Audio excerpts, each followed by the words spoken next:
नमस्कार. आज आपण एकदम झटपट आणि चटपटीत असं आवळ्याचं लोणचं कसं बनवायचं याची रेसिपी पाहणार आहोत. ही रेसिपी बनवायला एकदम सोपी आहे व चवीला अतिशय अप्रतिम लागते. चला तर रेसिपीला सुरुवात करूयात. इथे मी साधारण 7 ते 8 आवळे स्वच्छ धुवून कोरडे करून घेतलेले आहेत. यामध्ये पाणी राहता कामा नये. आपल्याला पाणी पूर्णपणे कोरडं करून घ्यायचं आहे. आता इथे मी एका बाउलमध्ये एका छोट्या किसणीने हे सर्व आवळे किसून घेत आहे. व्हिडिओ दाखवल्याप्रमाणे आपल्याला हे आवळे छानपैकी किसून घ्यायचे आहेत.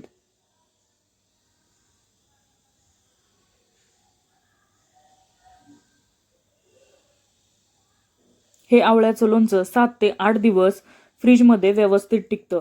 अतिशय झटपट तयार होतं व चवीला अतिशय अप्रतिम असं लागतं. आवळे व्यवस्थित आपले किसून झालेले आहेत. आता इथे मी 1 टेबलस्पून मिरची पावडर ऍड करत आहे. अर्धा चमचा इथे मी धनेपूड घेतलेली आहे. पाव चमचा आपण हळद घेणार आहोत. अर्धा चमचा इथे मी मीठ घेतलेलं आहे. आता आपण हे सर्व मसाले व्यवस्थित मिक्स करून घेऊयात.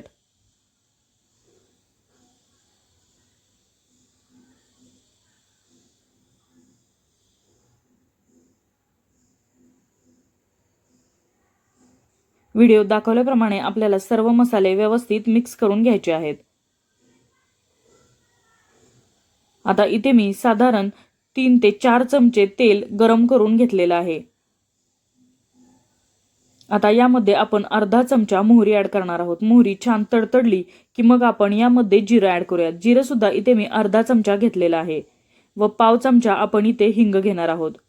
जिरं, मोहरी आणि हिंगाची फोडणी आता आपण या लोणच्याच्या मसाल्यामध्ये ऍड करणार आहोत. फोडणी दिल्यानंतर आपण हे पुन्हा एकदा व्यवस्थित मिक्स करून घेऊयात व आपलं झटपट आवळ्याचं लोणचं एकदम रेडी आहे. तुम्ही फ्रीजमध्ये ठेवून 7 ते 8 दिवस हे व्यवस्थित खाऊ शकता. चवीला हे अतिशय अप्रतिम लागतं व पटकन तयार होतं.